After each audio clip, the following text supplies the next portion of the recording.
Hello, and welcome to a spooky video this time. I've been working on the October print for my Patreon, and basically because I have to have it ready for October, I started the design in August and I just finished up the painting actually yesterday. So I had decided to do something kind of spooky scary because October is Halloween month and that sounds more fun than drawing something not spooky. The stickers that are going to go with it, you'll see at the end of the video, are not spooky at all. They're actually quite cute. But I decided I wanted to do some sort of monster illustration. And I had been thinking for a while about what would fit, what would be fun to draw, what would be, I don't know, something I could make spooky without breaking my brain too much. And I actually ended up going back and looking at my Inktober page from 2019. I hadn't used the official Inktober prompts. I'd used a combination of two different sets and just done them in ink, so I called it Inktober because I did ink, but and yeah, so the two sets I was creating monsters based off of these two prompt words put together. And the original illustration that this one is a continuation of was, I believe, entangled and two-headed. So I created a two-headed stag that had a big sort of godlike crown of antlers that were all entangled together.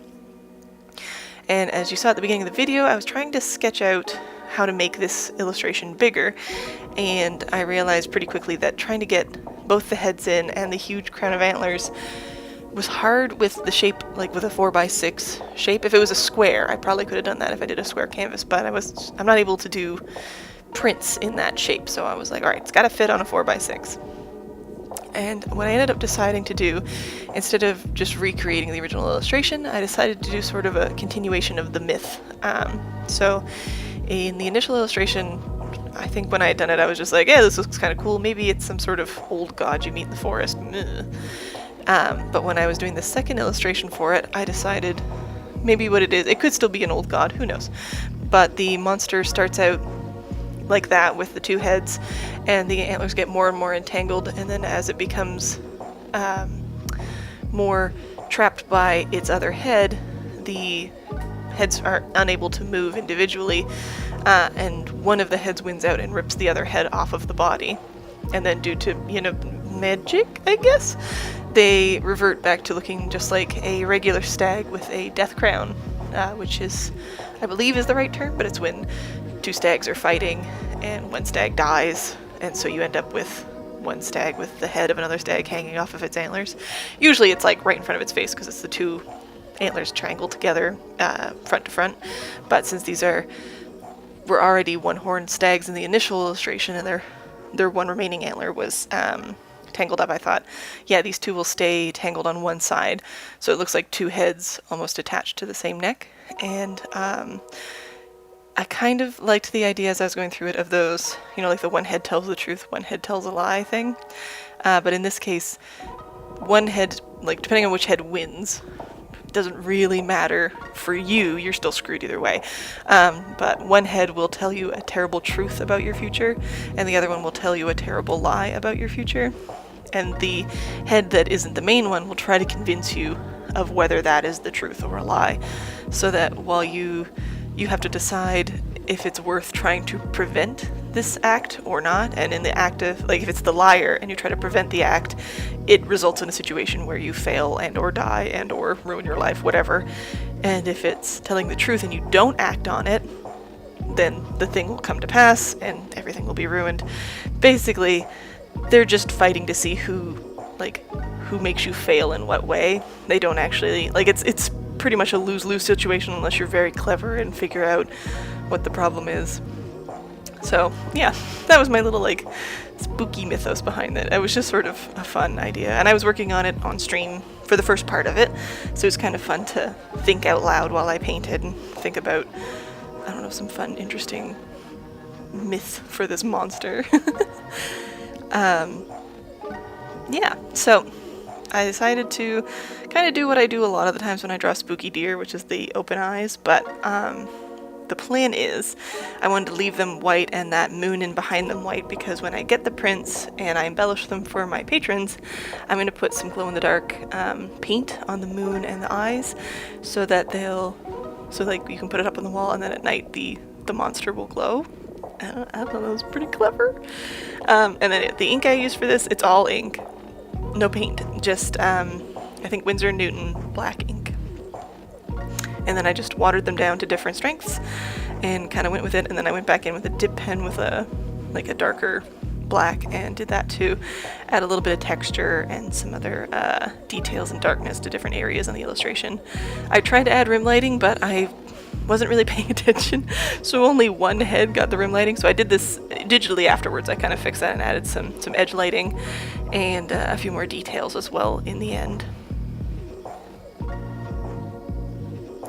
I found with this illustration, trying to make sure I mixed the inks the right strength, didn't overdo it. I definitely made a few errors in my panic to get it done before the ink dried down. I find ink dries so much faster than watercolor that it's hard to give it a soft edge if you're not, I don't know, putting down a really good wet wash and being really smart about it.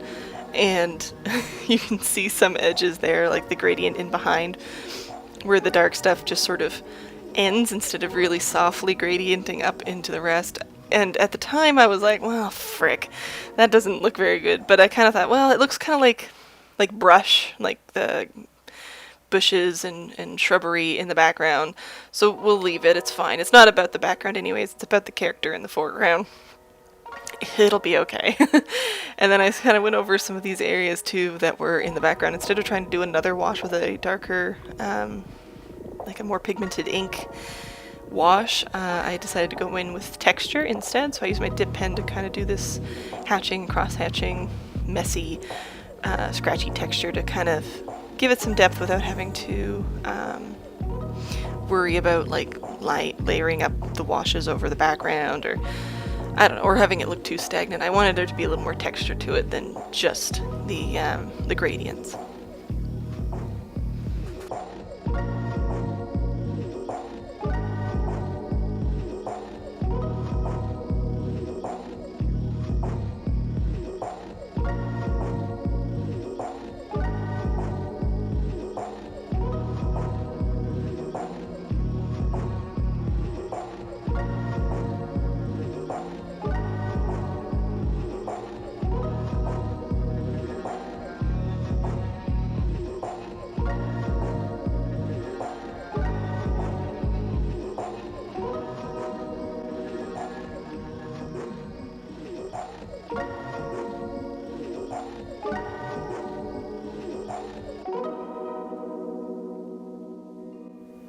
So getting all these little ink details, I actually went back multiple times because I kept increasing the strength of the ink wash I was dipping into, and also I'm very rusty with the dip pen, so I was having some trouble keeping it up, keeping it consistent in width and keeping enough ink on the dip pen itself.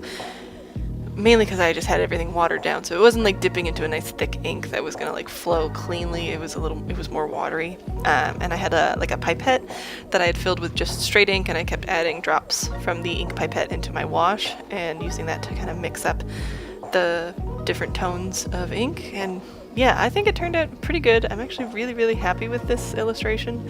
Like I said, I did a bit of cleanup in digital, and I'm very excited to see the results when I get this printed. So if you'd like this print and the stickers that come with it in October, or even just to see works in progress, behind the scenes stuff, get access to videos early, get digital doodles on my streams, or just help me pick themes and subjects for the different months, you can join my Patreon in the link in the description below. And while we're at it, I'd just like to thank my current patrons because, well, they're part of why this stuff happens. So, Sarah, Emily Cannon, Nicole Goodnight, Justin Thulu, Atticus Jackson, So Spice, Audrey McAvoy, Olivia White, Philippa Riggs, Tasha Red Fox, Friday Norvell, Rory, Jesse Skrill, Andrew Wilson, and Mary Chase. Thanks so much for watching, and I hope you enjoyed my spooky video. Have a great day.